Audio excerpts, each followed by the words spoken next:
Special intensive revision purpose ఏంటి? ఓటర్లు ఎవరు బతుకున్నారో వాళ్ళందరికీ ఓటు ఉండాలి, చచ్చిపోయిన వాళ్ళకి ఓటు అక్కర్లా. అదే సందర్భంలో ఒక వ్యక్తి వేరే చోట్లకి వెళ్ళిపోతే పాత ఓటు అట్లాగే ఉండక్కర్లా. ఒక వ్యక్తికి 2-3 రాష్ట్రాలు ఓటు ఉండక్కర్లా, ఒక చోటే ఓటు ఉండాలి. ఇది సార్ ఉద్దేశం. దాని కింద ఓట్లు తొలగిస్తే అబ్బెబ్బే నన్ను ఓడగొట్టడానికి ఓట్లు తొలగిస్తున్నారని సొల్లి కబుర్లు చెప్తుంది మమతా బెనర్జీ. ఇవాళ ఉత్తరప్రదేశ్లో 2,92,00,000 ఓట్లు తొలగిస్తున్నారు. 2,92,00,000. అందులో చనిపోయిన వాళ్ళు ఉన్నారు, డబుల్ ఓట్లు, త్రిబుల్ ఓట్లు ఉన్నటువంటి వాళ్ళు ఉన్నారు. అవన్నిటి తీసేస్తా ఇప్పుడు ఎవరెవరి తీసేయబోతున్నారో ఆ లిస్ట్ ఎన్నికల సంఘం ప్రకటించింది.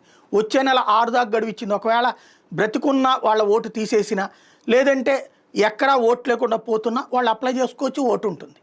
ఇది ప్రొసీజర్.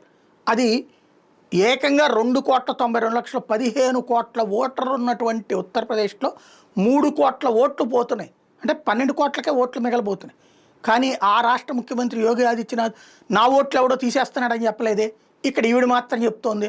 అంటే బంగ్లాదేశీ వాళ్ళకి ఆధార్ కార్డులు ఇచ్చి ఓటర్ ఐడి కార్డు ఇచ్చి, ఓటర్ ఐడి కార్డు ద్వారా ఆధార్ కార్డులు ఇచ్చినటువంటి ఒక దేశద్రోహి, ఒక నీచురాలు ఇప్పుడు న్యాయస్థానం పోరాటం చేస్తాను, ఇంకో పోరాటం చేస్తానంటూ బిఎల్ఓల మీద ఒత్తిడి తెచ్చేస్తున్నారు, బిఎల్ఓలను చంపేస్తున్నారు. బిఎల్ఓల మీద ఒత్తిడి తెస్తుంది ఎవరు? బంగ్లాదేశ్ వాళ్ళు. నిన్న చంపబోయింది ఎవరు? బంగ్లాదేశ్ వాళ్ళు. బంగ్లాదేశ్ నుంచి వచ్చిన వాళ్ళ కోసం భారతదేశపు ప్రయోజనాలకు తాకట్టు పెడుతున్నటువంటి ఆ రాక్షసిని ఎవడన్నా కాల్చి చంపితే దరిద్రం వదిలిపోతుంది.